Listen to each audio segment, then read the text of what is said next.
నమస్తే దత్త గారు. నమస్తే అమ్మా. దత్త గారు, మనం 27 నక్షత్రాల గురించి మనం తీసుకున్నట్టయితే మొదటిగా అశ్విని నక్షత్రం వాళ్ళ విషయానికి వస్తే గ్రహాలు బాగుంటేనే నక్షత్రం వైజ్గా వాళ్ళకి చాలా బాగుంటుందని మీరు అంటుంటారు కదా. మరి వాళ్ళ గ్రహాల విషయానికి వస్తే అశ్విని నక్షత్రం వారి యొక్క గ్రహ స్థితిగతులు ఎలా ఉన్నాయి, వాళ్ళకు ఒకవేళ గ్రహం యొక్క పరిస్థితి కనుక బాగా లేకపోతే వాళ్ళు చేసుకోవాల్సిన పరిహారాలు ఏంటి, అటు ఎడ్యుకేషన్ కానీ లేకపోతే వ్యాపారం కానివ్వండి, డబ్బు గురించే కానివ్వండి, కొంతమందికి సంతానలేమి సమస్య ఉంటుంది. మరి వాళ్ళందరికీ చిన్న చిన్న పొరపాట్లు ఏమన్నా ఉన్నా కానీ అవి సరిదిద్దుకోవాలంటే ఏ విధంగా అంటారు? శ్రీమాత్రే నమః. అందరికీ నమస్కారం. సర్వమంగళ మాంగళ్యే శివే సర్వార్థ సాధికే శరణ్యే త్ర్యంబకే దేవి నారాయణి నమోస్తుతే. అందరికీ నమస్కారం. మనం ఈరోజు తెలుసుకునేది అశ్విని నక్షత్రం.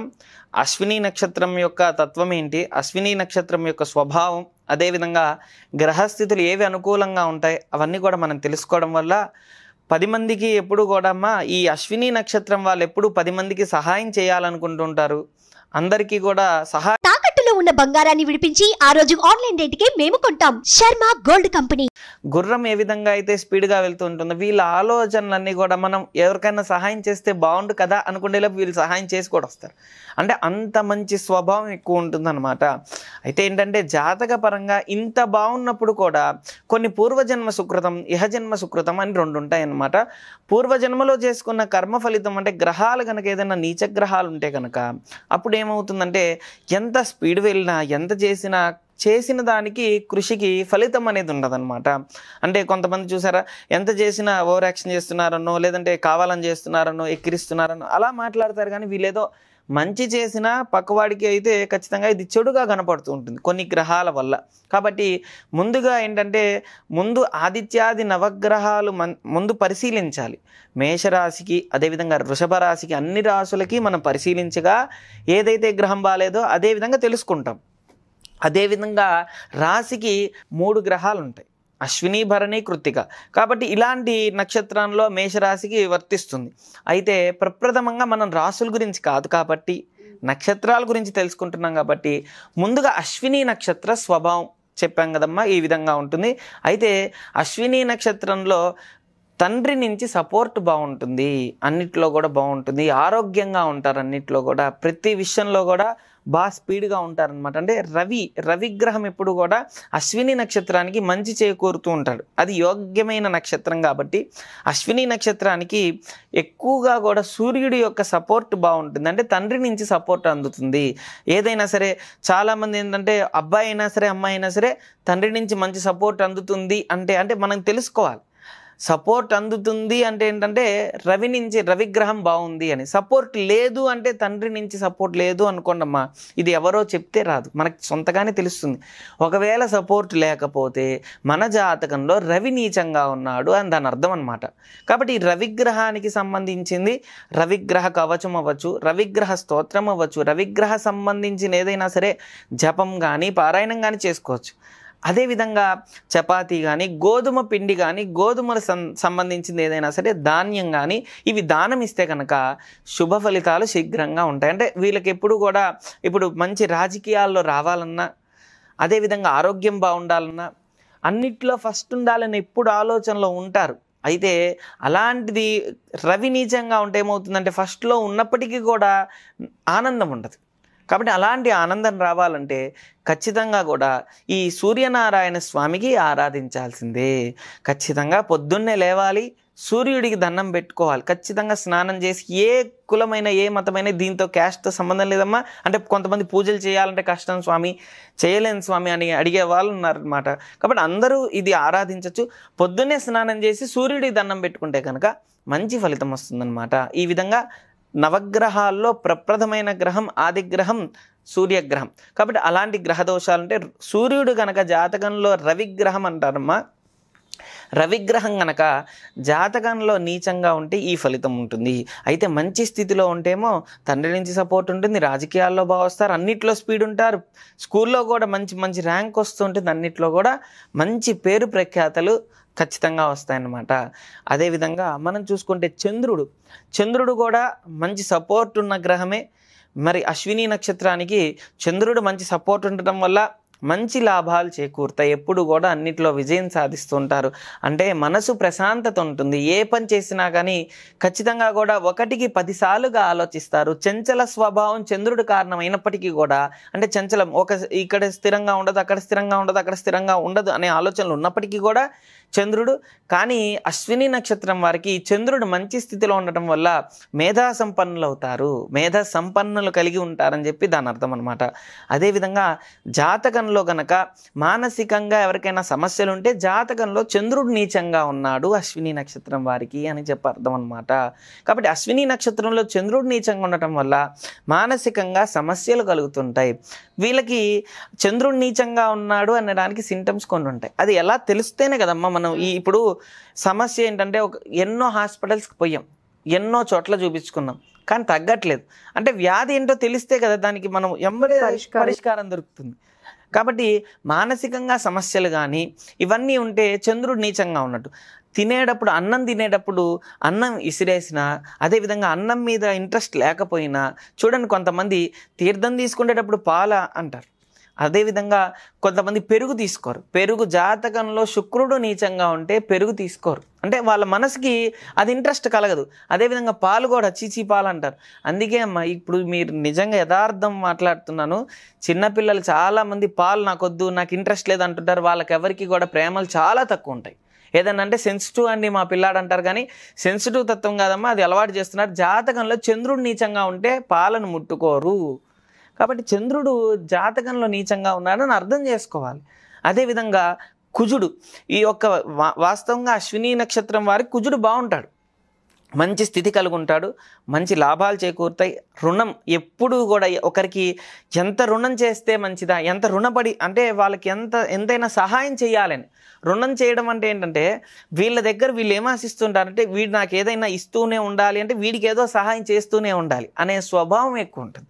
కాబట్టి ఎక్కువ శాతం ఇవ్వాలి, 10 మందికి సహాయం చేయాలి అనే స్వభావంతో ఎక్కువ శాతం కూడా ఇవ్వడం జరుగుతుంటుంది.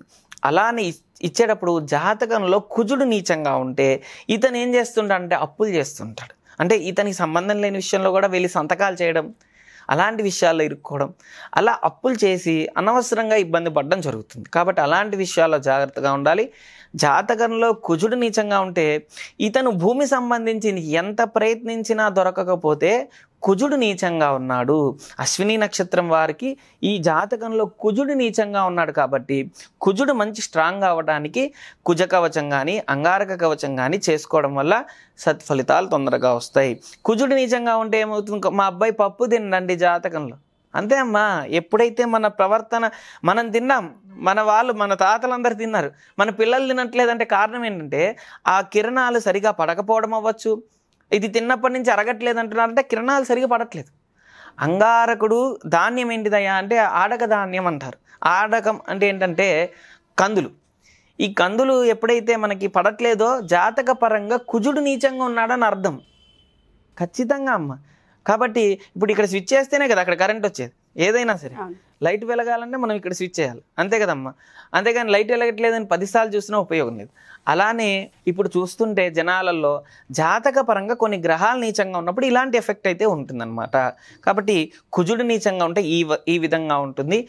ఎక్కువ శాతం అశ్విని నక్షత్రానికి గ్రహాలు చూసుకుంటే రవిగ్రహం బాగుంటుంది, చంద్రగ్రహం బాగుంటుంది, కుజగ్రహం బాగుంటుంది. అయితే బుధగ్రహం వచ్చేసరికి కొద్దిగా ఇబ్బందికరంగా ఉంటుంది.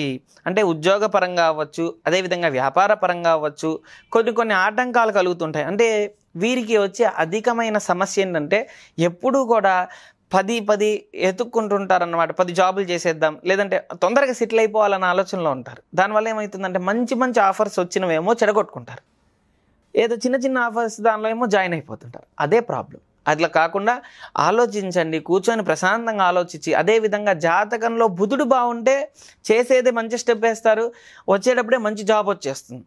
అంటే ఇది బాగుంటే అంటే ఎలా ఉంటుందంటే అమ్మ, అశ్విని నక్షత్రంలో పుట్టేటప్పుడు మహర్దశ, అంతర్దశ, గ్రహాలు, స్థితులు, రాసులు 12 స్థానాలు అని ఉంటాయి అన్నమాట. ఈ 12 స్థానాల్లో గ్రహాలు ఎలా అయితే సంచారం జరుగుతుంటుందో దాని ఎఫెక్ట్ ఎక్కువ ఉంటుంది. మామూలుగా మనకి గ్రహాలు అశ్విని నక్షత్రానికి 3 గ్రహాలు బాగుంటాయి, 3 గ్రహాలు బాగుండవు. 9 గ్రహాల్లో 3 గ్రహాలు బాగుంటాయి. ఇందాక చెప్పాం రవిగ్రహం బాగుంటుంది, చంద్రగ్రహం బాగుంటుంది, కుజగ్రహం బాగుంటుంది. బుధుడు, శుక్రుడు, శని పాపగ్రహాలు అవుతారు.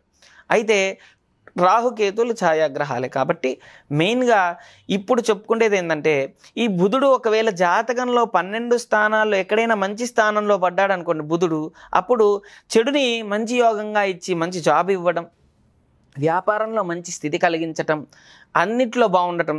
ఒక వ్యక్తి వ్యాపారం చేస్తున్నప్పుడు ఈ అశ్విని నక్షత్రమైన వ్యక్తి సహజంగా పరిచయం అయ్యి అన్నిట్లో కూడా ఇద్దరు కూడా పార్ట్నర్స్గా ఉండి కనుక చేస్తే మంచి స్థితి కలుగుతుంది. అదేవిధంగా లాభాలు చేకూరుతాయి. కాబట్టి వ్యాపారంలో కూడా అన్నిట్లో కూడా అభివృద్ధి అనేది ఉంటుందన్నమాట. అలా బుధుడు పరంగా బాగాలేకపోతే బుధ కవచం చదువుకోవడం మంచిది. బుధ కవచం గూగుల్లో కొడితే వస్తుందన్నమాట. బుధ కవచం చేయడం వల్ల విష్ణుమూర్తి విష్ణు సహస్రనామం చదువుకోవడం వల్ల అశ్విని నక్షత్రం వారికి వ్యాపార పరంగా బాగుంటుందన్నమాట. ఉద్యోగ పరంగా కూడా బాగుంటుంది. చదువు మామూలుగా అశ్విని నక్షత్రం వారికి గురుగ్రహం బాగుంటుంది. గురుగ్రహం, శుక్రగ్రహం కూడా ఏంటంటే చెప్పాను కదా మా స్థానాలు బట్టి ఉంటుంది. కాబట్టి గురుగ్రహం బాగాలేకపోతే ఇప్పుడు మనకేంటంటే ఫస్ట్ చెప్పుకోవాల్సింది ఏ గ్రహం బాగాలేకపోతే ఏ విధంగా ఉంటుంది, దాన్ని ఏ విధంగా బాగా చేసుకుంటే సరిపోతుంది. గురుగ్రహం బాగాలేకపోతే కనుక చదువు సరిగా రాదు, మా అబ్బాయి అన్నిట్లో స్పీడేనండి చదువులో వీక్ అండి అనే చాలామంది అంటుంటారు. అలా కాకుండా గురువు గనక జాతకంలో నీచంగా ఉంటే చదువు పరంగా ఇంట్రెస్ట్ ఉండదు, కాన్సన్ట్రేషన్ ఉండదు, ఎంత చదివినా మైండ్కి ఎక్కదు. కాబట్టి అంటే కిరణాలు సరిగా పడట్లేదు అని అర్థం. కాబట్టి ఆ కిరణాలు పడేటట్టు గురు కవచం చదువుకోవడం వల్ల మంచి ఫలితం వస్తుంది. గురువు కనుక మంచి స్థితిలో ఉంటే గవర్నమెంట్ జాబ్లో సెటిల్ అయిపోవడం, మంచి స్థితి కలగడం, చదువులో మంచి ప్లేస్లో ఉండటం, స్టేట్ ర్యాంక్ ఫస్ట్ రావడం, అన్నిట్లో కూడా అట్లా మంచి పేరు వస్తూ ఉంటుందన్నమాట. కాబట్టి ఆ విధంగా ఉంటుంది. శుక్రుడు కనుక బాగున్నాడు అనుకోండి, అశ్విని నక్షత్రం వారికి మామూలుగా ఏంటంటే శుక్రుడు కొద్దిగా నీచంగా ఉంటాడు. అది ప్లేస్ బట్టి కూడా ఉంటుంది, మంచి ఉండొచ్చు చెడు ఉండొచ్చు. ఎందుకంటే 12 స్థానాలు ఉంటాయి కదా. ఈ 12వ స్థానంలో మన పుట్టే సమయం ఉంటుంది. ఆ సమయంలో లగ్నం బట్టి కూడా మన పూర్వజన్మ సుకృతం బట్టి కూడా మారుతూ ఉంటాయి. కాబట్టి శుక్రుడు జాతకంలో నీచంగా ఉంటే భార్య సంబంధమైన ఇబ్బందులు ఉంటాయి, గొడవలు అవుతూ ఉంటాయి, భార్యాభర్తల మధ్య ప్రేమాప్యాయత దూరం అవుతూ ఉంటారు, భయాందోళనకు గురవుతుంటారు. ఎప్పుడు భార్యతో గొడవలు అవుతుంటాయి, బయట లేడీస్తో కూడా గొడవలు అవుతూ ఉంటాయి అన్నమాట. ఇతను మంచి ఉద్దేశంతో చూసినా వాళ్ళు ఏదో విధంగా గొడవ అవుతుంది. కాబట్టి అలాంటి గొడవలు అవ్వకుండా మామూలుగా జాతకంలో కనుక ఈ అశ్విని నక్షత్రం వారికి శుక్రుడు బాగుంటే భార్యాభర్తల మధ్య ప్రేమాసఖ్యత ఏర్పడుతుంది, ప్రేమ ఆప్యాయత అనుకూలంగా ఉంటుంది. కాబట్టి శుక్రుడు బాగుంటే ఈ విధంగా ఉంటుంది. శుక్రుడు నీచంగా ఉంటే ఏం చేయాలంటే శుక్ర కవచం చదువుకోవాలి.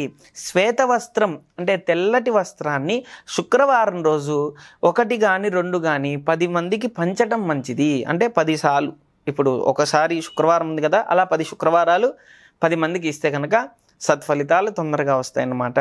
అశ్విని నక్షత్రం వారికి శుక్రుడు, శని, రాహుకేతులు చెప్పేదేం లేదమ్మా. ఎప్పుడు కూడా మంచి చేస్తూ ఉంటే చెడు చేస్తూ ఉంటాయి. మన యొక్క స్థితిగతులన్నిటికీ కూడా రాహుకేతులు చాలా ప్రాముఖ్యత ఉందన్నమాట. అంటే స్థిరంగా ఉండాలన్నా, కాన్సన్ట్రేషన్ ఒక దాని మీద ఉండాలన్నా, చేసే జాబ్లో మన యొక్క నైపుణ్యం మంచి స్థితి రావాలన్నా రాహుకేతువులు అనమాట. కాబట్టి రాహుకేతువులు కనుక జాతకంలో కనుక నీచంగా ఉంటే స్థిరత్వం లేకపోవడం, ఒక కాన్సన్ట్రేషన్ లేకపోవడం, ఇప్పుడు మనమంతా చెప్పింది వాళ్ళకి అర్థం కాకపోవడం, ఇలాంటివన్నిటికి కూడా రాహువే కారణం. కాబట్టి రాహు కవచం చదువుకోవాలి. అదేవిధంగా 10 మందికి మినుములు సంబంధించిన గారెలు పంచాలి. మినుములు అంటే మనకి ఎప్పుడూ కూడా దోషం పోవాలి అని కాకుండా మనకి ఏదైతే స్థితి కలగాలో, గ్రహాలు బాగుండాలని చెప్పి మనం జాతకంలో ఈ 9 గ్రహాలు కనుక మంచి స్థితిలో ఉండాలి అనుకుంటే ఈ విధంగా చేస్తే కనుక సత్ఫలితాలు తొందరగా వస్తాయన్నమాట. థ్యాంక్ యూ దత్త గారు, థ్యాంక్ యూ సో మచ్. ఓం శ్రీ దత్తాయ నమః. ఓం శ్రీ దత్తాత్రేయాయ నమః.